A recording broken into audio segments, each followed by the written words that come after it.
Satellite বা কৃত্রিম উপগ্রহ খুব ইম্পর্ট্যান্ট একটা টপিক তোমাদের জন্য যারা 2025 সালে পরীক্ষা দিবা। মহাকর্ষ চ্যাপ্টারের খুব ইম্পর্ট্যান্ট একটা টপিক এবং এখান থেকে এবার কোশ্চেন আসবে ইনশাল্লাহ। তা আসো, স্যাটেলাইট বা কৃত্রিম উপগ্রহ জিনিসটা কি তার আগে আমাদের যেটা বুঝতে হবে উপগ্রহ কি। উপগ্রহ হলো যে একটা গ্রহকে কেন্দ্র করে কোনো একটা বস্তু যদি ঘোরে সেটাই হলো উপগ্রহ। কৃত্রিম উপগ্রহ হলো মানুষ সৃষ্টি করলে সেটা কৃত্রিম উপগ্রহ। তাহলে দেখো এখানে একটা পৃথিবী আছে না, আর্থ।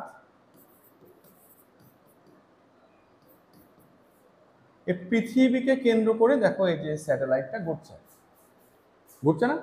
স্যাটেলাইটের কাজই এটা যে পৃথিবীকে কেন্দ্র করে সে ঘুরবে একটা বৃত্তাকার কক্ষপথে। তো এই যে স্যাটেলাইট ঘুরছে, এই ঘোরার মধ্যে কিন্তু কিছু ব্যাপার আছে। হ্যাঁ, যেমন দেখো এই পৃথিবী থেকে তাকে কিন্তু এইচ উচ্চতায় নিয়ে যেতে হয়েছে, সেটা ঘুরছে, তার মানে তার একটা পর্যায়কাল আছে, সেটা ঘুরছে, তার মানে একটা তার রৈখিক বেগ আছে। তা বেসিকলি স্যাটেলাইট আমরা যদি বুঝতে চাই তাহলে আমাদের তিনটা সূত্র মনে রাখতে হবে, জাস্ট তিনটা সূত্র মনে রাখতে হবে। এবং কোশ্চেনের কিছু ধরন আছে যেটাকে আমি মোটামুটি 4 ভাগে ভাগ করেছি। এই 4 ধরনের কোশ্চেনের বেসিকটা মাথার মধ্যে রাখতে হবে। ওকে, তাহলে স্যাটেলাইটের অঙ্কের তুমি হলে বস। তাহলে স্যাটেলাইটের অঙ্কগুলো আমরা কিভাবে হয় সেটা চেষ্টা করি। তো এই যে চিত্রটা, এটা আমি একটু টিল্ট করে দেখিয়েছি। তো এই চিত্রটাকে আমরা একদম সরাসরি দেখানোর চেষ্টা করছি, ঠিক আছে? সরাসরি যদি চিত্র যাই, ধরো এই যে একটা, এটা পৃথিবী, এটা পৃথিবীর 4 সাইডে একটা স্যাটেলাইট ঘুরছে। এবং স্যাটেলাইট ঘুরছে মানে কি, তার একটা রৈখিক বেগ আছে। কারণ আমরা কি জানি, বৃত্তাকার পথে কোনো একটা বস্তু ঘুরলে তার একটা রৈখিক বেগ ডেফিনেটলি থাকবে। তার রৈখিক বেগ থাকবে, উচ্চতা থাকবে। এই যে পৃথিবী থেকে একটা এইচ উচ্চতায় নিয়ে যাওয়া হয়েছে, সব দিকে এইচ উচ্চতায়, যেহেতু বৃত্তাকার পথে ঘুরছে। এবং এর হলো বেগ আছে ডেফিনেটলি, এইভাবে একটা বেগ আছে, রৈখিক বেগ স্পর্শক বরাবর কাজ করবে এবং একটা পর্যায়কাল আছে। তা এখন দেখো বিষয়টা একটা ব্যাপার হলো যে পৃথিবীও কিন্তু ঘুরছে, যদিও এখানে পৃথিবী স্থির দেখানো হয়েছে, পৃথিবী তার নিজ কক্ষপথে ঘুরছে না? ঘুরছে। তাহলে পৃথিবী যদি নিজ কক্ষপথে ঘোরে, তার সাথে স্যাটেলাইটও ঘুরছে। তাহলে দুইজনে যেহেতু ঘুরছে, তাহলে এখানে কিন্তু একটা বিষয় আসে যে ভূস্থির উপগ্রহ, সেগুলো নিয়ে আলোচনায় আসতেছি। তা প্রথমে এই স্যাটেলাইটের মোট 3টা সূত্র, আমরা 3টা সূত্র আগে দেখি। কি কি সূত্র? প্রথম সূত্র হলো তার রৈখিক বেগ ভি, ভি সমান root GM by R plus H.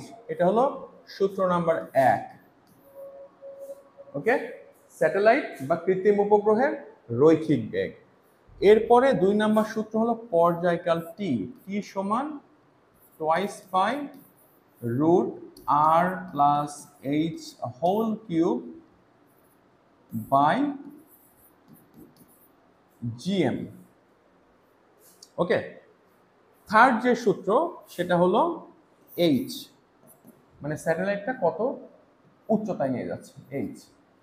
তাহলে এইচ হলো, এটা একটু বড় সূত্র, GM T square by 4 pi square to the power 1/3 minus R. এটা হলো থার্ড সূত্র, এটা হলো সেকেন্ড সূত্র। আমাদের এই সূত্র 3টা মাথায় রাখতে হবে প্রথমে। ওকে, এই সূত্র 3টা আমরা মাথায় রাখতে পারলে সব অঙ্ক পারবো।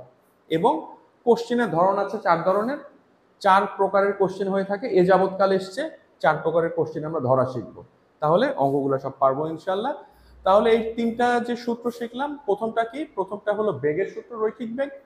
তারপরেরটা কিসের সূত্র? পর্যায়কালের সূত্র। তারপরেরটা কি? উচ্চতার সূত্র। এই 3টা সূত্র কিন্তু আমাদের লাগবে, বারে বারে লাগবে। এই 3টা সূত্র আমরা কি করব, মনে রাখার চেষ্টা করব। এখন আসো অঙ্কগুলা কিভাবে হবে, আমি নেক্সট স্লাইডে যাই। ধরো এটা একটা পৃথিবী। ওকে, পৃথিবী, পৃথিবী থেকে আমি এই এইচ উচ্চতায় একটা কৃত্রিম উপগ্রহ রেখেছি। কৃত্রিম উপগ্রহ এভাবে ঘুরছে। তাহলে পৃথিবী থেকে এইচ উচ্চতায় একটা কৃত্রিম উপগ্রহ রাখা আছে, কৃত্রিম উপগ্রহ ঘুরছে। এখন দেখো এই কৃত্রিম উপগ্রহ যদি ঘোরে, কোশ্চেনের ধরন যেগুলো হবে তার মধ্যে প্রথম ধরন যেটা যেটা বেশিবার পরীক্ষাতে এসেছে সেটা হলো ভূ স্থির উপগ্রহ, ভূ স্থির উপগ্রহ হিসেবে ব্যবহার করা যাবে কি না, অথবা এটাকে এভাবে বলতে পারে যে কোনো একটা খেলা সম্প্রচার করা যাবে কিনা। তাহলে খেলা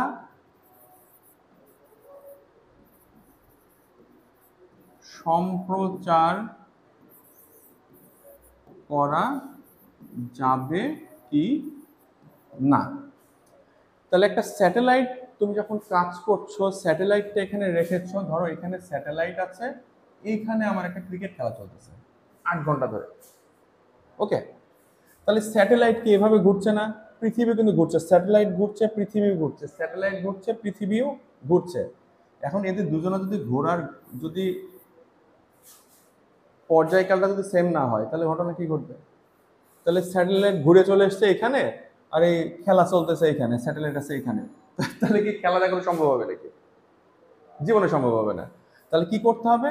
স্যাটেলাইট এবং যে স্থানে স্যাটেলাইটটা কাজ করছে সেটা সবসময় একই জায়গায় থাকতে হবে, ওকে। তাহলে এই জায়গাটা থাকতে গেলে আমাকে কি করতে হবে? এই স্যাটেলাইট বা কৃত্রিম উপগ্রহের যে পর্যায়কাল আর পৃথিবীর যে পর্যায়কাল শুড বি সেম। তাহলে কি পৃথিবীর পর্যায়কাল আমরা সবাই জানি সেটা কত? 24 আওয়ার্স। তাহলে স্যাটেলাইটেরও কিন্তু পর্যায়কাল 24 আওয়ার্সে হতে হবে। তাহলে আমাদের যদি এরকম টাইপের কোশ্চেন পরীক্ষাতে চলে আসে যে ভূ স্থির উপগ্রহ হিসেবে ব্যবহার করা যাবে কিনা অথবা খেলা সম্প্রচার করা যাবে কিনা, তাহলে আমরা কি করব? এই যে এই সূত্রটা দিয়ে, এই সূত্রটা দিয়ে আমরা পর্যায়কাল বের করবো। ইনফরমেশন কিন্তু দেওয়া থাকবে, আর এর মান, জি এর মান সব দেওয়া থাকবে। তাহলে এই সূত্রটা দিয়ে আমরা পর্যায়কাল বের করব কিসের? স্যাটেলাইট বা কৃত্রিম উপগ্রহের। এবং সে পর্যায়কালটা টি যদি সমান বা প্রায় সমান 24 আওয়ার্স হয় তাহলে বলতে পারবো খেলা সম্প্রচার করতে পারবে, বলতে পারবো ভূ স্থির উপগ্রহ হিসাবে ব্যবহার করতে পারবে। ক্লিয়ার জিনিসটা? সিম্পল।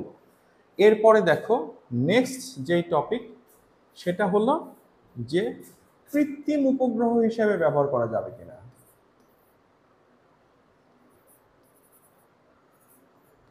উপগ্রহ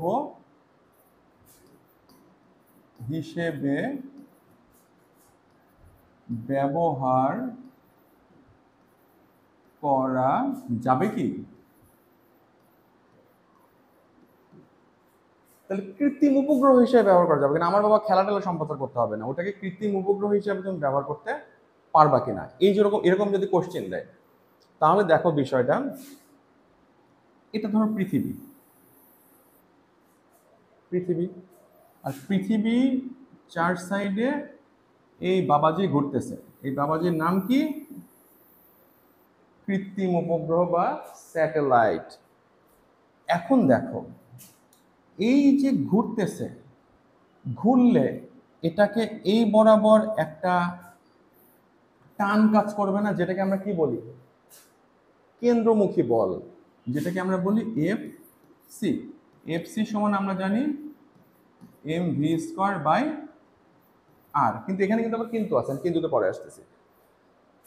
আর এই বরাবর পৃথিবীটাকে টানবে না, সেটা মহাকর্ষীয় বল দিয়ে টানবে। তাহলে সেটা কি? এফ, এফ সমান সমান জি পৃথিবীর ভর ওই কৃত্রিম উপগ্রহের ভর বাই আর স্কোয়ার, দূরত্ব স্কোয়ার। কিন্তু এখানে কিন্তু আর লিখলে হবে না, কি লিখতে হবে আমি সেটা একটু দেখিয়ে দিই। এখানে আর লিখলে হবে না, আমি ইচ্ছা করে কিন্তু আর লিখলাম প্রথমে, এই জন্য দেখো এখানে এই আর জিনিসটা কি আসলে, যে কোনো একটা বস্তু যদি বৃত্তাকার পথে ঘোরে তাহলে আর জিনিসটা হলো সে বৃত্তাকার পথের ব্যাসার্ধ। তাহলে এখানে দেখো এই বৃত্তাকার পথের ব্যাসার্ধ তো এতটুকু, তাহলে এটা কি এইচ না, আর এটা কি পৃথিবীর ব্যাসার্ধ আর, তাহলে এই টোটালটা মিলে কত হবে, এখানে কিন্তু লিখতে হবে আর প্লাস এইচ, আর এখানেও কিন্তু লিখতে হবে আর প্লাস এইচ হোল স্কয়ার, এটা কিন্তু মাথায় রাখতে হবে। হ্যাঁ, তাহলে কৃত্রিম উপগ্রহে যদি এমন কোশ্চেন আসে যে কৃত্রিম উপগ্রহ হিসেবে ব্যবহার করা যাবে কিনা, আমার ওই স্থির টিস্থির দরকার নাই, কৃত্রিম উপগ্রহ হিসাবে ব্যবহার করা যাবে কিনা, তাহলে আমরা কি করব, এর কেন্দ্রমুখী বলটা বের করব এবং মহাকর্ষীয় বল যেটা বের করব, এই দুটো কিন্তু সমান হয়। যদি F C is equal to F হয়, তাহলে ঘটনা কি ঘটছে, যে ধরো এখানে ছিল উপগ্রহ, উপগ্রহকে এইদিকে যে বল কাজ করছে সেটা এফ সি, আর পৃথিবী টানছে যে বলে সেটা কি এফ, এই দুটো সমান হওয়া মানে কি, দুটো সমান, তার মানে কি এটা স্টেবল হয়ে কিন্তু সুন্দর করে এভাবে ঘুরবে। আশা করি জিনিসটা বোঝাতে পারছি। তাহলে এটাও কিন্তু এক ধরনের কোশ্চেনের ধরন, যে কৃত্রিম উপগ্রহ হিসেবে ব্যবহার করা যাবে কিনা। এরপরে আমরা দুটা ধরন শিখব। আর দুই প্রকারের কোশ্চেন কি কি আসতে পারে দেখো, যে এক প্রকারের কোশ্চেন আসতে পারে সেটা কি আসতে পারে, যে মহাকাশে মিলিয়ে যাবে কিনা, মহাকাশে মিলিয়ে যাবে কিনা,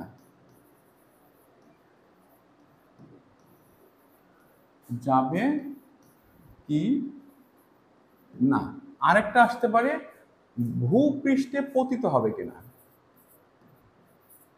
ভূপৃষ্ঠে পতিত হবে কি না। দুটো কিন্তু এর আগের টপিকেরই সিমিলার। আমরা দেখি তাহলে আবার একটা পৃথিবী জায়গায়, এটা ধরো পৃথিবী, এটাকে কেন্দ্র করে একটা উপগ্রহ ঘুরছে, তাহলে এই বরাবর যে বলটা কাজ হচ্ছে সেটা এফসি, কেন্দ্রমুখী বল, যেহেতু ঘুরছে বৃত্তাকার পথে, আর এই বরাবর যে বলে আকর্ষিত হচ্ছে সেটা এফ।